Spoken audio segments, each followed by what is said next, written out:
Meditation is the art and technique of experiencing divine power within. In Hindu theology, meditation is closely associated with God. Many a sage sat on mountain tops, in caves, in forests, and on river banks and meditated deeply for long periods of time. Even so, meditation is essentially an esoteric practice.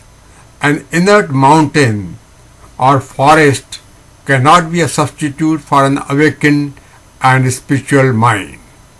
In the sages' vast sojourns, varied ingenious techniques were discovered, which were then passed on to the disciples, thus creating a chain of guru-shishya or the teacher-disciple relationship. It is believed that the sages from the ancient times of the Saraswati Sindhu civilization practiced both yoga and meditation. Yoga and meditation are first mentioned in the earlier Upanishads such as Brihadaranyaka, Katha and Shvetavarta. So too, these are described in the ancient epic scriptures of the Mahabharata and the Bhagavad Gita. It was Patanjali, however, who compiled the famous Yoga Sutra, which outlines the 8-point program of Ashtanga Yoga. Meditation forms an important part of this sacred treatise of Ashtanga Yoga. Yama, the don'ts. This deals with ethical restraint. The instinctive and impulsive behavior of the individual enrolling in meditation and yoga needs to be ethical and full of consideration for others. Non-violence in thought, word and action becomes the code of conduct. Truthfulness, non-stealing, continence, brahmacharya, patience, firmness, compassion, honesty, moderate diet and purity are other necessary requirements. Niyama, the do's. This deals with the cultivation of virtuous and spiritual qualities, observance of remorse, contentment, chastity, faith, worship, study of scriptures, spiritual intellect, japa, uttering God's name, and austerity are all prerequisites in this category. Asanas, the practice of body postures, exercising with relaxation. This is also called Hatha Yoga. It forms an important part of the 8-point Ashtanga Yoga to stabilize the mind and keep the physical body in good shape to be able to practice the spiritual practice sadhana. Pranayama, control of breathing techniques to concentrate thoughts and to assure vitality to all parts by improving the microcirculation at the tissue level. Pranayama is essentially directed towards purifying and quietening the mind, which is the seat of all emotions, anger, fear, hatred, and jealousy. In place of these negative emotions, positive feelings of truth, love, and service are cultivated gradually.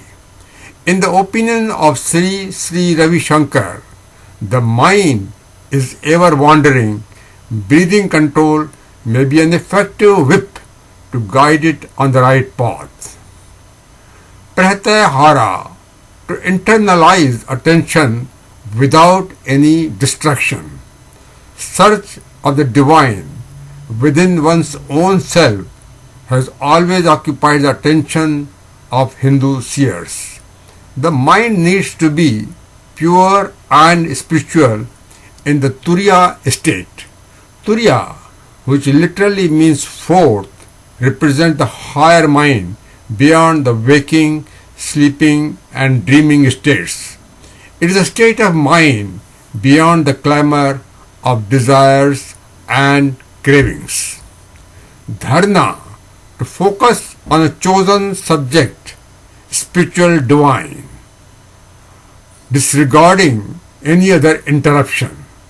It is important to realize that the whole purpose of meditation as practiced in Hindu theology is to concentrate fixedly on the spiritual virtue and disdain the vice.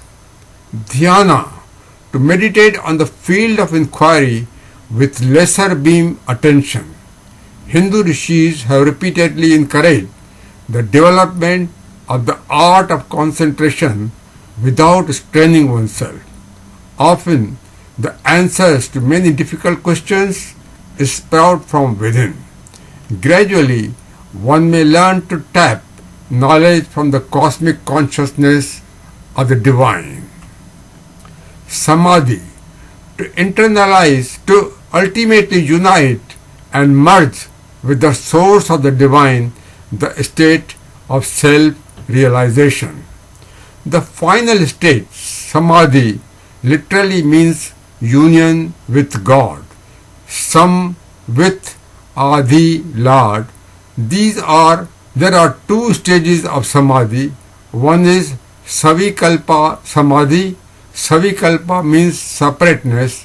In this Samadhi, the devotee feels himself at a separate and lower level than God. The second is Nirvikalpa Samadhi. Nirvikalpa means having no separation. In the higher stages of Samadhi, the devotee completely merges with the divine. In essence, it means the person is completely absorbed in God to the total exclusion of all material and secular objects. Paramahansa Yogananda wrote more than half century ago, the one thing that will help to eliminate world suffering more than money, houses, or any other material aid is to meditate and transmit to others the divine consciousness of God that we feel. Hindus have an abiding faith that the meditations of sages protect the world in a subtle spiritual manner. Sitting in the high Himalayas and other places in their infinite solitude and purity, these rishis send divine blessings in the form of vibrations which have a profound and extraordinary effect even when the rishis appear to be doing nothing. There have been many research studies on meditation at US universities and elsewhere throughout the world. More evidence is accumulating that this technique significantly helps in relieving stress and depression, builds up the positive mood, and actually contributes towards increase in the immune quotient. Meditation is now often recommended by medical professionals to prevent or slow down chronic diseases such as high blood pressure, heart ailments, cancer, and infertility. There are even reports of brain changes as observed by MRI techniques after meditation. Scientists have discovered palpable thickening of some critical areas of the brain cortex in monks who perform meditation over prolonged periods. With deep meditation, one may awaken and activate some dormant neurons to higher spiritual activity. Only human species can perform this practice of highest caliber.